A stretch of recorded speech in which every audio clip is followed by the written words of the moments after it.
Hi guys, this is Mr. AI Anime at welcome muli dito sa ating channel. Ito na mga tol, gaano nga ba kalakas si Dawn Freaks? Gaya ng dati, bago tayo magsimula, huwag kalimutang mag-subscribe at i-like ang video dahil napakalaking tulong yan sa ating channel. Bale, gaano nga ba kalakas si Dawn Freaks? Ang kasagutan ko sa tanong na ito mga tol ay naibahagi ko na sa inyo sa mga nakaraan kong video at katulad noon hindi pa din nagbabago ang kasagutan ko na si Dawn Freaks ang pinakamalakas na karakter ng kwento. Ipapaliwanag ko ang paniniwalang yan sa pamamagitan muli ng pagbibigay ng lahat ng konkretong detalye at ebidensya na nagmula mismo sa istorya. Kaya hindi ko muna isasama ang mga teoryang ibinahagi ko sa inyo noon na si Dawn Freaks at Jing Freaks ay iisa, na ang ability niya ay ang maglakbay sa iba't ibang yugto ng panahon at siya ang dahilan kung bakit naitatag ang Hunter Association. Hindi ko muna babanggitin ang mga impormasyong ito dahil sa ngayon pag-uusapan muna natin ang mga pruwebang sinabi talaga sa Hunter x Hunter ukol sa lakas ni Dawn Freaks. Si Dawn Freaks ang pinakamalakas na karakter sa istorya sapagkat siya lamang naman ang manlalakbay na nagsulat ng Journey to the New World, isang journal na isinulat 300 taon na ang nakakalipas at naglalaman ng lahat ng impormasyon ukol sa silangang bahagi ng Dark Continent. Nagpapatunay ang Journey to the New World sa lakas ni Dawn Freaks sapagkat ang Dark Continent mga tol ay ang malaking parte ng mundo kung saan makikita ang mga halimaw na mas malakas pa sa mga tao, kung saan matatagpuan ang mga nakamamatay na banta na pwedeng magwasak sa mundo, at kung saan matatagpuan ang mga misteryong hindi pa nabubuksan ng kahit na sino, maliban sa nag-iisang karakter. Ito nga ay si Dawn Freaks na nagawang malibot ang silangang parte ng Dark Continent. Huwag nating kakalimutan mga tol na ang Dark Continent ay lubhang napakalaki. Sa katunayan, ang mundong ginagalawan ng ating mga bida sa kwento ay nasa gitna lamang ng lawa ng Dark Continent at maituturing lamang na tumpok na mga lupa kung titingnan ng maigi ang kabuuan ng mundo. Ito ang nagpapaliwanag mga tol kung bakit sobrang dambuhala din ng mga nilalang na nakatira sa Dark Continent at sobrang laki ng mga elementong matatagpuan sa lugar. Halimbawa dito ang mga halaman at puno kagaya ng World Tree. Pinapaliwanag ko ito mga tol sapagkat gusto kong ma-imagine nyo na imposibleng malibutan ang ganito kalawak na kasukalan at kapanganib na kontinente kung wala kang malakas na kapangyarihan mayroon si Dawn Freaks. Bukod dito mga tol, ang pagiging delikado ng Dark Continent ay pinapatunayan ng 0.04% na survival rate sa lugar. Ibig sabihin, sa 10,000 tao na nagtungo sa Dark Continent, 4 lamang sa mga ito ang nakabalik sa ligtas na mundo. Ang impormasyong nabanggit ko ay maayos na napaliwanag sa Chapter 342, kung saan sinabi din na sa 149 na ekspedisyong isinagawa para galugarin ang Dark Continent, 5 lamang sa mga ito ang nakauwi pabalik sa ligtas na mundo. Mula sa 5 ekspedisyon, 20 lamang ang nabuhay at mula sa mga survivors na ito, 3 lamang ang nakapasa sa post-evaluation test at nakabalik sa kanilang normal na pamumuhay. Ibig sabihin mga tol, ang pananatili ni Dawn Freaks sa Dark Continent para libutin ang silangang bahagi nito ay labis na kahanga-hanga sapagkat hindi lamang niya nagalugar ang lugar, nagawa niya pang makatagal sa panganib na mayroon ang Dark Continent. Maliban pa sa mga nabanggit ko tol, dapat din tayon mabilib sa paglibot ni Dawn Freaks sa Dark Continent ng mag-isa at walang kasama. Nabanggit ni Jing ang detaling ito sa Chapter 344. Sobrang kahanga-hanga ang pagsusolo ni Dawn Freaks sa pagsasagawa ng kanyang misyon dahil ang mga kilala natin mga karakter sa istorya ay kinakailangan pang bumuo ng sarili nilang grupo para mapaglabanan ang Dark Continent. Halimbawa dyan si Beyond Netero na pinaghandaan ang ikalawa niyang ekspedisyon sa pamamagitan ng pagbuo ng isang grupong napupuno ng mga miyembrong may kakayahang naangkop sa lugar. Sunod sa kanya ay si Jing na sumali pa sa grupo ni Beyond at Pariston para maabot ang kanyang pangarap na makapaglakbay sa Dark Continent. At higit sa lahat ay si Isaac Netero na maaaring nagtungo ng mag-isa sa lugar noong una niyang ekspedisyon pero bumalik ulit sa Dark Continent kasama na ang dalawa niyang kaibigan na sila Linay at Sig Zoldyck. Nagpapalagay ito sa atin na mayroong layuning hindi natapos si Netero sa una niyang ekspedisyon at sinigurado niyang maaabot na niya ito sa ikalawa niyang paglalakbay kaya bumuo na siya ng sariling grupo, isang aksyong hindi ginawa ni Dawn Freaks.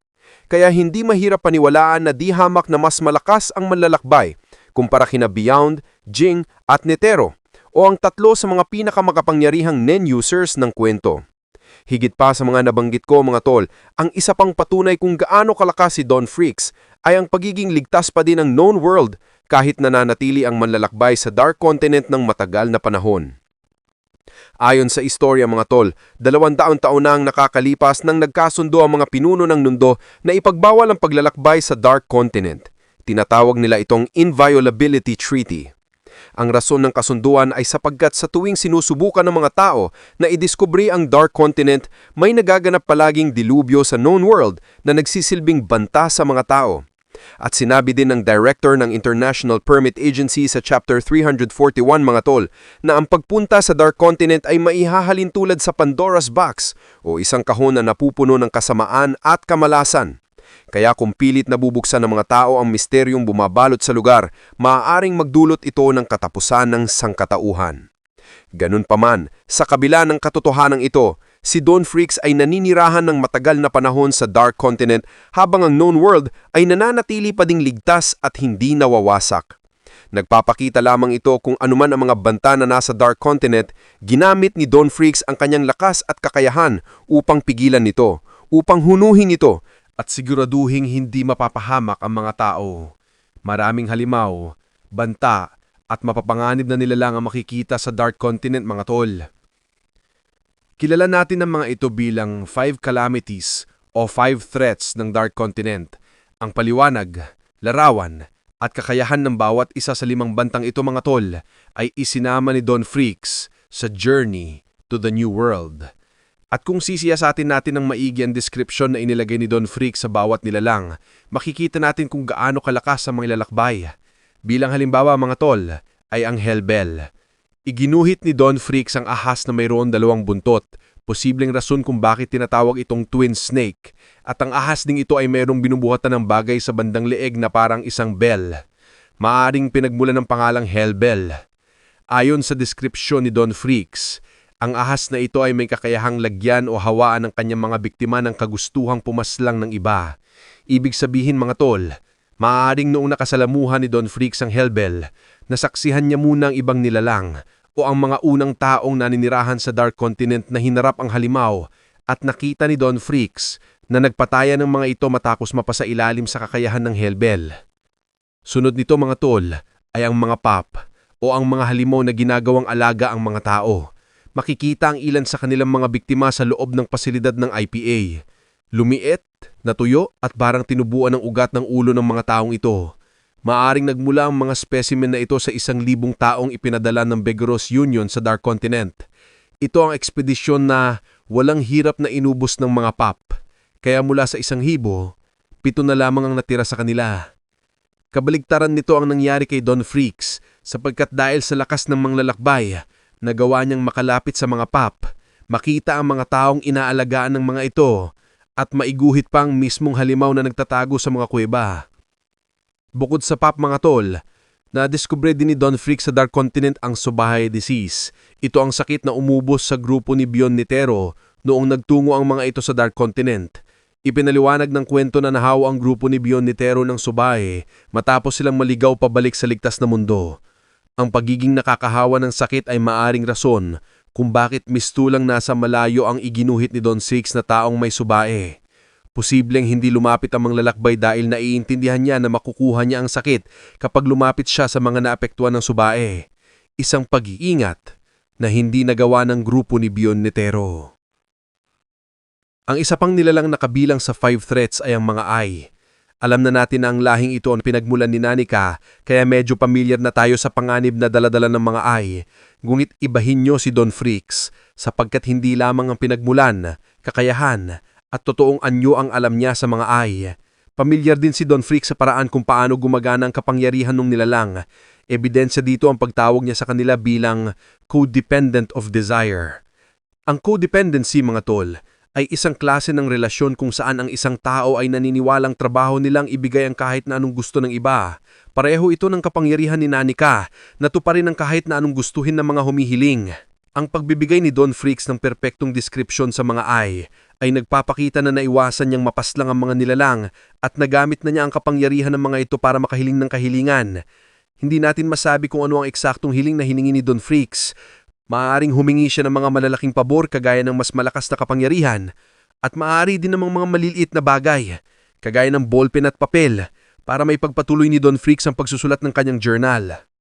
Higit sa mga unang banta na aking nabanggit, ang isa pa sa 5 threats na nagpapatunay ng lakas ni Don Freaks ay ang Brion.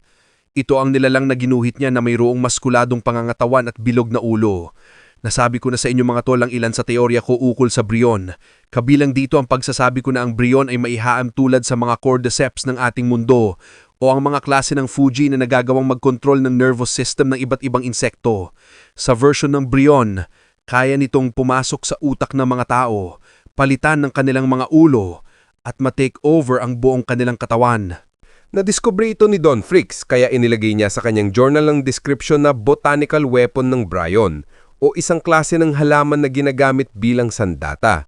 Ipapaliwanag ko ito sa inyo sa mga susunod na video dahil sa ngayon magfo-focus muna tayo sa kakayahan ni Don Freaks sapagkat sa tingin ko ang pagkadiskubre ni Don Freaks sa Brion ay testamento ng kanyang talino at galing bilang isang manlalakbay.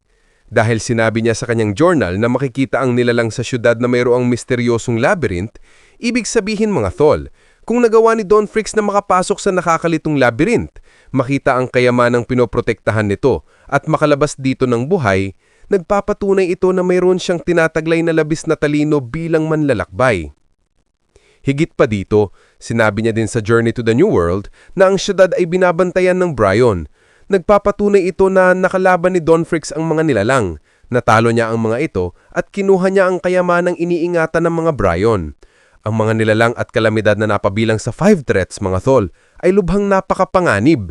Sa katunayan na mas malaki pa ang level ng bantang pinanghahawakan nila kumpara sa hukbo ni Meruem na kamuntikan ng lipulin ng isang bansa sa loob lamang ng ilang araw.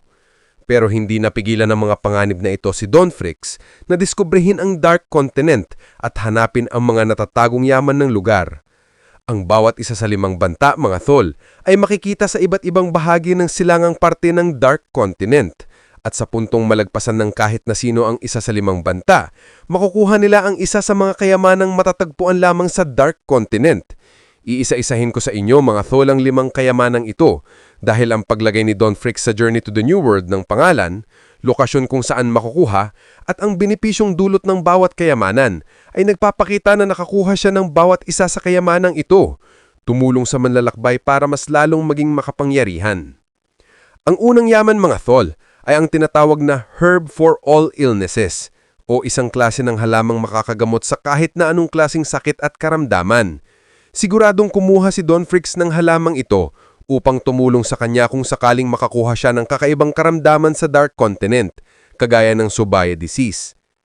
Ang isa pang kayamanan na nabanggit ni Don Freaks sa kanyang journal ay ang Trinity Elixir o ang Mother Solution of all sorts of liquid. Hindi pa rin masyadong napapaliwanag mga tol kung para saan ang likido ito, pero may dalawa akong teorya ukol dito. Una, maaring isa itong tubig na kayang gawing puro o malinis ang kahit na anong likido sa mundo para pwede itong inumin ng tao.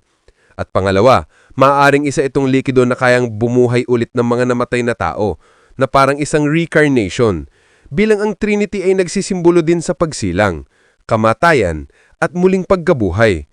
Kung isa sa mga ito ang gamit ng Trinity Elixir, tiyak na makakatulong ito kay Don Freaks sa kanyang paglalakbay. Ang sunod nito mga sol ay ang Metal Lion o tinatawag din ni Don Freaks bilang alchemy plant. Kagaya ng Trinity Elixir, hindi masyadong naipaliwanag kumpara sa ibang halaman. Pero kung i-connect natin ito sa pangalan nitong alchemy plant, may posibilidad na isa itong halamang kayang magpabago o lumikha ng kahit na anong bagay. Pwedeng nagagawa nitong pagkain ng bato at maaari din namang namumunga ito ng ginto. Hindi pa tayo sigurado. Ang tanging tiyak lamang tayo ay kumuha din ng alchemy plant si Don Freaks, kaya nabigyan niya ng perpektong description ng Metal Lion. Ang pang-apat sa mga kayamanan mga tol ay ang Anmandrak o isang klase ng bato na kayang magpalabas ng sangaterbang boltahe ng kuryente matapos itong ilublob sa tubig. Alam natin mga tol, na ang ating bida na si Killua ay may kapangyarihang baguhin ang katangian ang kuryente para gawin itong nen at i-charge ang kanyang sarili. Ang punto ko mga sol ay kahit pagpalagay nating hindi nakabase sa kuryente ang abilidad ni Don Freaks, Pwedeng pinapakinabangan niya ang enerhiyang ito upang mas palakasin niya ang kanyang sarili at ang kanyang nen. Pero bago tayo magpatuloy, kung naghahanap ka ng full chapter review ng Hunter x Hunter mula chapter 340 hanggang sa latest chapter 410, bisitahin nyo lang ang channel natin. Naka-playlist na po lahat para madali nyong mapanood. Thank you and let's go back to the video. Ang ikalimang at huling kayamanan mga thol na nadiskubre ni Don Fricks ay ang nitro rice. Isang klase ng palay na mayroong sustansyang kayang magpahaba ng buhay. Pinaniniwalaan ng marami na ito ang kinain ni Isaac Nitero. Kaya kahit lagpas 100 taon na siya, malakas pa din ang dating chairman. Pwedeng inani ni Don Fricks ang nitro rice at patuloy itong kinukonsumo. Nagbigay sa kanya ng mas mahabang buhay at mas maraming oras para tapusin ang kanyang journey to the new world. Ang mga banta na lumipol sa lahat ng mga manlalakbay na nagtungo sa Dark Continent, pero nalagpasan ni Don Fricks sa mga kayamanang nabigong maiuhi ng maraming tao, pero napagtagumpayang makuha ng manlalakbay. At higit sa lahat, ang pananatili ng matagal na panahon para libutin ng mapanganib na Dark Continent ay sapat na testamento kung gaano kalakas si Don Fricks. Pero ang pinaka-nagpapatunay ng walang kapantay na kapangyarihan ng manlalakbay ay ang paniniwala ni Jing na si Don Fricks ay buhay pa rin at tinatapos ang ikalawang bahagi ng kanyang journal. Ito ang West Edition ng Journey to the New World na tungkol naman sa kanlurang bahagi ng Dark Continent. Tandaan natin na si Jing ang isa sa pinakamatalinong karakter sa istorya na kayang masabi ang mga pwedeng maganap sa hinaharap. Isipin nyo na lamang mga tol kung gaano kahaba ang karanasan ni Don Fricks sa pakikipaglaban sa iba't ibang halimaw sa Dark Continent. Magbibigay ito sa kanya ng galing sa pakikipagduelo na siguradong hindi kayang pantayan ng mga malalakas na assassin. Isipin nyo na lang rin kung gaano katindi ang mga pagbabagong naganap sa katawan ni Don Fricks matapos ang mahabang panahon ng pag-e-evolve upang maiangkop ang kanyang sarili sa malupit na kagubatan ng Dark Continent. Walang duda na hindi uubra sa kanya ang mga bigating hunters ng Hunter Association. At isipin nyo na lamang kung gaano kadami ang nalalaman ni Don Fricks sa kapangyarihan ng Nen dahil sa kanyang napakatagal na buhay. Tiyak ako na walang makakalaban sa kanya, kahit ang mga pinakamagagaling pang Nen users ng ligtas na mundo. Ito po ang aking kasagutan sa tanong kung gaano kalakas si Don Fricks. At kung nagustuhan mo, ay huwag mo sanang kalimutang mag-iwan ng like at subscribe dahil napakalaking tulong na niyan para sa ating channel. Maraming salamat. This is Mr. AI Anime and see you guys again on my next video.